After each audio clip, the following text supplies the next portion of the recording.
ఈ బ్రహ్మ విద్య గురించి మనం నేర్చుకున్నప్పుడు ఈ బ్రహ్మ విద్య మానవాళికి అవసరం ఏముంది? చక్కటి ప్రశ్న వేశారు. ఏది కూడా అవసరం లేని పని మనం చేయకూడదు, శాస్త్రి గారు చెప్పినట్టుగా. అయితే ఇప్పుడు పెద్ద ప్రశ్న ఇది, బ్రహ్మ విద్యకి మనకి ఏమిటి అవసరం, ఎందుకు అవసరం, దాని ఉపయోగాలు ఏంటి, అది వారు వేసిన క్వశ్చన్. అయితే ఇక్కడ మనం అన్య విద్యలు నేర్చుకుంటున్నాం. అది మనకి చిన్నతనం నుంచి మా తల్లిదండ్రులు ఏమని నేర్పారు.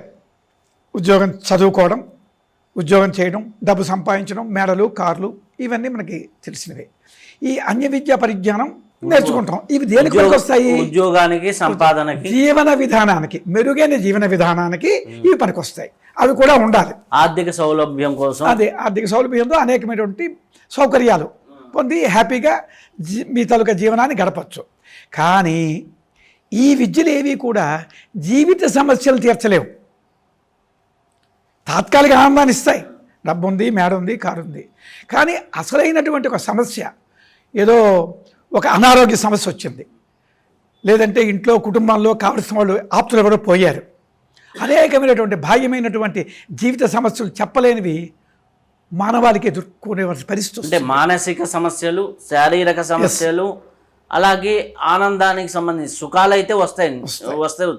చైర్లో కూర్చోగలం, సుఖంగా కూర్చున్నావా లేదనే తెలియదు.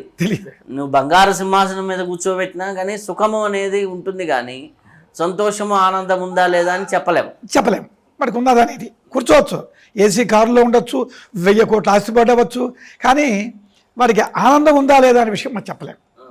ఆనందం లేకపోతే అన్నీ ఉంటాయి, మనకి చూసిన వాళ్ళకి అనిపిస్తుంది, అరే వీడు భౌతికంగా ఇళ్ళు, మేడలు, పరివారజనం అందరూ ఉన్నారే అని. కానీ యాక్చువల్గా మనం వెళ్ళి ఆ వ్యక్తిని చూసినప్పుడు ఆ వ్యక్తిలో ఆనందం లేదు, అనారోగ్యం, అన్ని సమస్యలతో సతమతం అవుతున్నారు.